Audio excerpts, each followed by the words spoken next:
ఏం మేడం మీరు గమనిస్తూనే ఉన్నారు, చాలా రోజులుగా సోషల్ యాక్టివిస్ట్ గా, ఫ్యామిలీ కౌన్సిలర్ గా మీరు ఎన్నో విషయాల్ని జనంతో పంచుకోవడం అనేది జరుగుతుంది.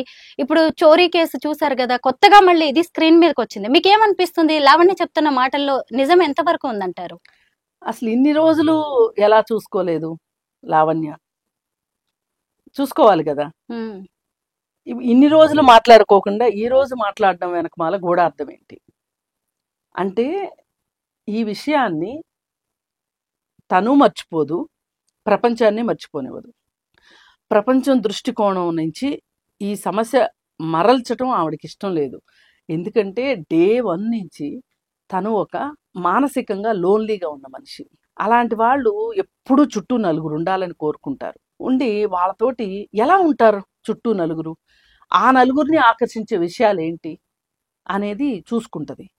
ఆ ఆకర్షించగలిగే విషయాల్ని రెండో వాళ్ళ ఆకర్షణకి గాలం వేయడమా అనుకోవచ్చు, లేకపోతే అటెన్షన్ సీకింగ్ కావచ్చు. ఏదైనా ఈ మొత్తంగా చూసుకుంటే లావణ్య తన చుట్టూ ఒక నలుగురిని పెట్టుకోగలదు. అంటే దీపపు కాంతి చుట్టూ మిణుగురు పురుగులు ఎలా వస్తాయో వచ్చి ఆ వేడిని తట్టుకోలేక పడిపోయి గిలగిల కొట్టుకుని చచ్చేయి ఉంటాయి, అలాగే తిరుగుతూ ఉండేవి ఉంటాయి. అలా గిలగిలా కొట్టుకుని కింద పడి పోయిన వాళ్ళల్లో మనకు తెలియని వాళ్ళు చాలామంది ఉన్నారు. ఇప్పుడు ప్రీతి ఉంది, చిన్న అమ్మాయి, చూస్తే ఇంకా జీవితంలో పెద్దగా స్థిరపడినట్లేదు, చదువు పెద్దగా అబ్బినట్లేదు, అలాగే ఉద్యోగము వ్యాపారము పర్టికులర్గా కనిపించట్లా. ఇంత చిన్న వయసులో ఆ అమ్మాయి చాలా బాధని చూసింది. ఒక రీహాబ్కి వెళ్ళి రావడం అంటే అది మామూలు విషయం కాదు. రీహాబ్కి వెళ్ళేంత పరిస్థితిలోకి ఒక అమ్మాయి లావణ్య వల్లనే జరిగింది, నెట్టబడింది అని అంటే అసలు లావణ్య ఏం సమాధానం చెప్తుంది దీనికి?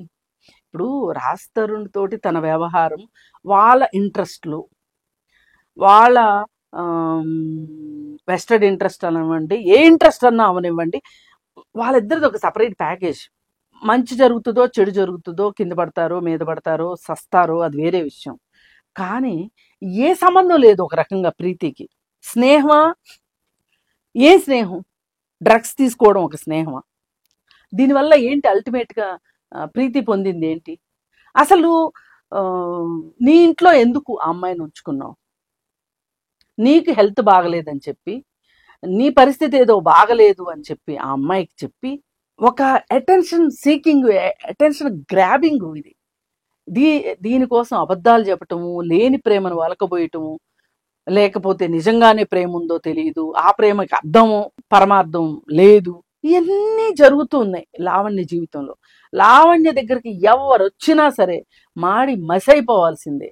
ఒక్కరైనా మనశ్శాంతిగా సంతోషంగా ఒక ఏమనాలి, వాళ్ళు ఒక మంచి మాటతోనో మంచి బిహేవియర్తోనో సొసైటీ ముందు మంచిగా నిలబడేటట్లుగా ఉండే ఆస్కారమే లేదు. ఎందుకంటే లావణ్య చుట్టూ ఏమున్నాయి? సిగరెట్లు, మందు, డ్రగ్స్, డాన్సులు, ఆటలు, పాటలు, లైంగిక వ్యవహారాలు, ఇవన్నీ ఉన్నాయి. ఒక మనిషికి ఇవి ఎంత మోతాదులో అవసరం? అసలు వీటిల్లో ఏది అత్యంత ప్రమాదకరం, ఏది చట్ట వ్యతిరేకము అనే దాని మీద ఈవిడ దగ్గరికి వచ్చే వాళ్ళకి కానీ, ఈవిడికి కానీ, రాజ్ తరుణ్కి కానీ అవగాహన ఉందా? అంటే అవగాహన లేనట్టు నటిస్తున్నారా? నేను రాజ్ తరుణ్ ఎందుకు తీసుకొస్తున్నానంటే, ఇల్లు రాజ్ తరుణ్ది, ఈ రోజుకే రాజ్ తరుణ్ది. నీ ఇంట్లో ఇలాంటి కార్యక్రమాలు జరుగుతూ ఉంటే, కార్యకలాపాలు కొనసాగుతూ ఉంటే, నువ్వు అంత గుడ్డోడిగా, మోగోడిగా, చెవిటోడిగా ఎలా ఉండగలుగుతున్నావు? నీ ఇల్లు అది. ఇప్పుడు మీ ఆఫీస్ అండి ఇది. నేను ఇక్కడ ఏం చేయొచ్చు, ఏం చేయకూడదు అనేది నాకు బాగా తెలిసి ఉండాలి. ఒకవేళ నాకు తెలియకపోతే మీరు నన్ను ఆదేశించగలిగిన పరిస్థితిలో మీరు ఉండాలి. మీరు ఆదేశించే పరిస్థితికి నేను వచ్చాను అంటే ఇంకా వేస్ట్. 2021లో విల్లా కొనుక్కున్నాడు. 2023 నవంబర్ వరకు వీళ్ళిద్దరు కలిసే ఉన్నారు. అంటే యునిత్ రెడ్డి అప్పుడే వచ్చి వెళ్ళాడు, మస్తాన్ సాయి, తర్వాత ప్రీతి, ఉదయ్, ఇంకా మనకు కనిపించని కొత్త క్యారెక్టర్స్ ఇంకెన్నున్నాయో ఇవన్నీ కూడా రాజ్ తరుణ్ కళ్ళెదురుగానే జరిగాయి. నేను అందుకే డే 1 నుంచి రాజ్ తరుణ్ ని ప్రశ్నిస్తుంది ఏంటి అంటే, నువ్వెందుకు సహజీవనం చేసి ఆ అమ్మాయిని పెళ్లి చేసుకోదలుచుకోలేదు? ఒకటి లేదు, మీ ఇద్దరికి సరిపడలేదు, అలాగే ఆమెకి వేరే వ్యవహారాలు ఉన్నాయి అన్నప్పుడు నీకు ఇవన్నీ ప్రపంచానికి తెలిసినప్పుడు నీకెలా తెలియకుండా ఉన్నాయి? నువ్వు ఎందుకు ఎంటర్టైన్ చేసావు నీ ఇంట్లో? పైగా నువ్వేం చెప్తున్నావు, 2017 నుంచి ఆమెతో నాకు శారీరక సంబంధం లేదని చెప్తున్నావు. కరెక్ట్. ఒక శారీరక సంబంధం లేని అమ్మాయిని ఏ ఉద్దేశంతో నువ్వు ఇంట్లో ఉంచుకున్నావు? ఇల్లు కొన్నారు, సత్యనారాయణ స్వామి వ్రతం చేశారు, అందులోనే దీపావళి, వినాయక చవితి, లాస్ట్ ఇయర్ వినాయక చవితి కూడా కలిసే చేశారు. మరి ఇవన్నీ చేసినప్పుడు ఎందుకు నీకు ఆమె ఎందుకు నచ్చట్లేదు నీకు ఇప్పుడు? అదేమంటే ఏం చెప్తాడంటే, ఆమె అలా ఉండకపోతే, ఆవిడికి నచ్చినట్టు ఉండకపోతే ఆవిడ్ని భరించడం కష్టం. అవును, భరించట్లయితే ఇంకొక 40 ఏళ్ళు 50 ఏళ్ళు భరించు, జీవితమే అయిపోతుంది.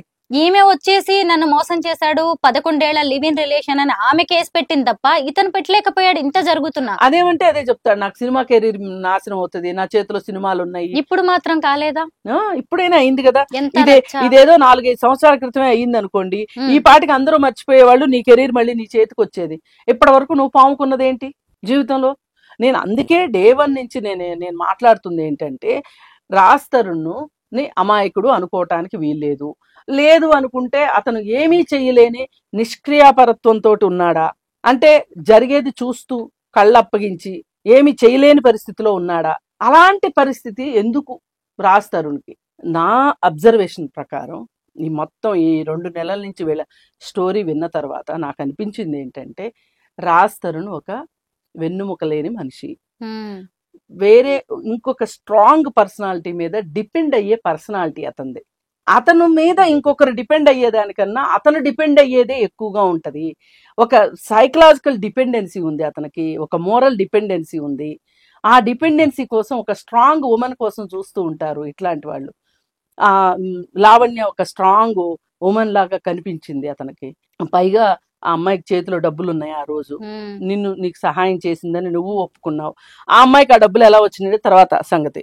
ముందైతే నిన్ను ఫీడ్ చేసింది, ఆ విశ్వాసం నీకు ఉందని నువ్వు చెప్తున్నావు. బాగుంది, ఎవ్వరు తప్పు పట్టరు అసలు ఈ విషయాన్ని.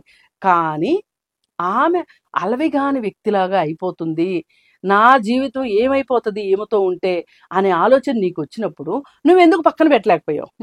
పక్కన పెట్టాలి కదా. పెట్టకపోతే భరించు జీవితాంతం. ఇప్పుడు ఇలా ఉన్న భార్యలతోటో ఇలా ఉన్న భర్తలతోనో భరించే కుటుంబాలు చాలా ఉన్నాయి. నిజమే. వాళ్ళందరూ ఎందుకుంటున్నారు? ఇంకా తప్పదు అనుకుని ఉంటున్నారు. మీరు కూడా అలా ఉండండి, నువ్వు కూడా అలా ఉండొచ్చు కదా. అసలు ఇప్పుడు ఎన్నాళ్ళు ఉంటారు మ్యామ్? ఇప్పటికే 11 years అయిపోయింది కదా తను చెప్తున్న ప్రకారం చూసినప్పుడు. ఇప్పటికన్నా వదిలించుకోవాలనే దాంట్లో కూడా మాల్వీని తను దగ్గర అయి ఉండొచ్చు కదా మాల్వీకి. అందుకే అదే నేను చెప్పబోతున్నా. మాల్వీకి దగ్గర అయిన విషయం కూడా రీజను ఇంకొక స్ట్రాంగ్ పర్సనాలిటీ కావాలి. అవును, పైగా లావణ్య లాంటి వ్యక్తికి ఆమె కౌంటర్ ఇస్తుంది కాబట్టి ఇతనిలాగా యాక్సెప్ట్ చేస్తుంది కాబట్టి. ఇప్పుడు బాంబేలో మనం చూసాం, ఆ అమ్మాయి ఎంత స్ట్రాంగ్ గా ఉంది, రాజ్ తరుణ్ ఎంత రెస్ట్లెస్ గా ఉన్నాడు. డ్రింక్ చేసి ఉన్నట్టున్నాడు, అమాయకంగా ఉన్నాడు, ఇక్కడ కూర్చుంటున్నాడు, ఇటు మాల్వి లాగితే అటు వెళ్తున్నాడు, ఇటు ఈ అమ్మాయి తోసేస్తే అటు కూర్చుంటున్నాడు, వాళ్ళ తండ్రి ఇచ్చి షేక్ హ్యాండ్ ఇస్తే షేక్ హ్యాండ్ ఇస్తున్నాడు, ఒక కీలు బొమ్మలా ఉన్నాడు, రోబో లాగా. అదే మరి, అందుకే నేను స్పైన్లెస్ అన్నది. అందుకే అతను ఒక బలమైన వ్యక్తిత్వం లేదు అతనికి. అందుకే శేఖర్ భాష లాంటి క్యారెక్టర్స్ మీద లేదంటే ఇంకెవరి మీద డిపెండ్ అయి ఫైట్ చేస్తున్నాడు. తను బయటకు వచ్చి ఇప్పుడు అంటున్నాడంట, ఏదో నేను వస్తాను, నేను బయటకు వచ్చి మాట్లాడతాను అంటున్నాడంట. సరే, పైగా అతను నేను చట్టం మీదనే ఆధారపడతాను అని ఒక పార్టీ మాట్లాడుతున్నప్పుడు రెండో పార్టీ వచ్చేసేసి నాకు చట్టం వద్దు, నాకు ఛానల్స్ కావాలి, నాకు పోలీస్ స్టేషన్లు కావాలి, కోర్టులు మాత్రం వద్దు అనే పరిస్థితిలో ఒకళ్ళు ఉంటే, అంటే ఒక రకంగా ఏదో సామెత ఉంది, ఎద్దు ఎండకు లాగుతుంది, దున్నపోతు నీడకు లాగుతుంది, వ్యవసాయం ఎట్లా జరుగుతుంది అంటారు. వీళ్ళిద్దరి పరిస్థితి అట్లుంది. అది ఇప్పుడు చట్టాన్ని నమ్ముకున్నప్పుడు చట్టాన్ని నమ్ముకోండి, మధ్యలో ఈ పిలిపిత్ర వేషాలు దేనికి? ఈ వేషాలు అనవసరం. ఎంతమంది టైం వేస్ట్ చేస్తున్నావు నువ్వు? అసలు నిన్ను ఎవరైనా ఇన్నిసార్లు కనిపిస్తే నిన్ను ఒక ఎగ్జాంపుల్ గా తీసుకుంటే ఒక గుడ్ ఎగ్జాంపుల్ గా తీసుకుంటారా, ఒక బ్యాడ్ ఎగ్జాంపుల్ గా తీసుకుంటారా అని నీకు నువ్వు ప్రశ్నించుకోగలిగే ధైర్యం నీకుందా లావణ్యకి? లేదు.